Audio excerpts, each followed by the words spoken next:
আমরা মনে করছি যে আমরা ৭১-এ ফিরে যেতে চাই। আমরা একটি কার্যকর রিপাবলিক চাচ্ছি বাংলাদেশে। আজকে জাতীয় নাগরিক পার্টি এটা জাতীয় স্মৃতিসৌধে সকালবেলা পুষ্পস্তবক অর্পণ শেষে রায়ের বাজার বধ্যভূমিতে যেখানে ১২৭ জন জুলাই শহীদের গণকবর আছে সেখানে গিয়ে গণকবর জিয়ারতের মাধ্যমে আমাদের কর্মসূচি শুরু হয়। তো বক্তব্যটা কিন্তু সেখান থেকে এসেছে। একটা স্বাভাবিকভাবেই আপনি যখন এই ১২৭ জন যারা বেওয়ারিশ হিসেবে এখানে দাফন হয়েছে তাদের লাশের তাদের কবরের পাশে আধা ঘন্টা সময় কাটিয়েছেন, সেখানকার আপনার গুরখোদকদের গল্পগুলো শুনেছেন কিভাবে এটা হলো, তারপরে আসলে এই ধরনের বক্তব্য এবং অনেকেই সেখানে অশ্রুপাত করেছে, খুব ইমোশনাল হয়ে গিয়েছে, এটা খুব স্বাভাবিক।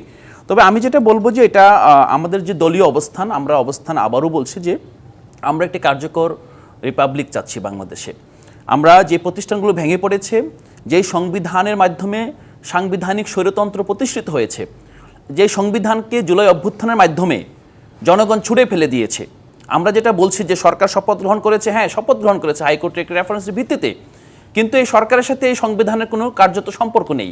আর সবচেয়ে বড় বিষয় হলো যে এই সংবিধান ২০১৩ সালে বেগম খালেদা জিয়াও কিন্তু বলেছিলেন যে আমরা ক্ষমতা গেলে সংবিধান ছুঁড়ে ফেলে দিব, কারণ খালেদা জিয়া ২০১৩ সালে উপলব্ধি করেছিলেন যে এই সংবিধান হলো, যেহেতু এই সংবিধানের মাধ্যমে আমরা দেখেছি তত্ত্বাবধায়ক সরকার ব্যবস্থাকে তখন আপনার রহিত করা হয়, তো এই সংবিধানের মাধ্যমে কখনোই আর গণতান্ত্রিক উপায়ে আপনার ক্ষমতা ট্রান্সফার বাংলাদেশে সম্ভব না। এখন যে অবস্থাটা আসছে আমরা দেখি যে ৭২ সংবিধানের যেই ধারাটাই মানে পুরো সংবিধানটাই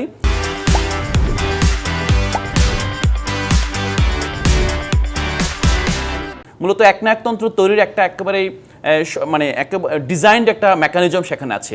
আর সংবিধানটা এমন একটা জায়গায় আছে যে সংবিধান সবসময় যে ক্ষমতা থাকবে তাকে সার্ভ করবে, যেটা স্বাভাবিকভাবে আপনি দেখবেন যে কলোনিয়াল সিস্টেমে যখন কলোনি এস্টাবলিশ ছিল সবগুলো আইন ছিল কলোনিয়াল পাওয়ারকে এস্টাবলিশ করা। বাংলাদেশের সংবিধানের একটা বড় বৈশিষ্ট্য হলো সংবিধান কখনোই সাধারণ জনগণ, যে জনগণের জন্য রাষ্ট্র, সেই জনগণের কথা আপনি যখন ক্ষমতায় থাকে সংবিধান জনগণকে প্রোটেক্ট করতে পারে না। এখন আমরা যেই নতুন দাবি জানাচ্ছি এই দাবিটা কি আসলে নতুন? ৭২-এ যেই সংবিধান হয়েছে এই সংবিধান কি আপনার যেই ১৯৭০ সালের যে LFOর মাধ্যমে যেই যারা আসলে গণপরিষদে নির্বাচিত হয়েছিল, কিন্তু এই নির্বাচনের পরে তো একটা যুদ্ধ হয়েছে, একটা রক্তক্ষয়ী সংঘর্ষে আওয়ামী লীগ ছাড়া অন্যান্য অনেক দল সাধারণ মানুষ অংশগ্রহণ করেছে। ৭২-এর সংবিধান ওই মানুষগুলো রিপ্রেজেন্টেশন কোথায়? তারপর ৭১-এর যে ১০ এপ্রিল স্বাধীনতার ঘোষণাপত্র হয় সেক্ষেত্রে যে আপনার সাম্য, মানবিক মর্যাদা, ইনসাফের দাবিটা ছিল, ৭২-এর সংবিধানে এই ৩ যে মৌলিক দাবি, এই দাবিগুলো কোথায়? আমরা মূলত চাচ্ছি যে আমরা একটা নতুন সংবিধান, যেই না সংবিধান পরিবর্তন শুধু না, আমরা মনে করছি যে আমরা ৭১-এ ফিরে যেতে চাই।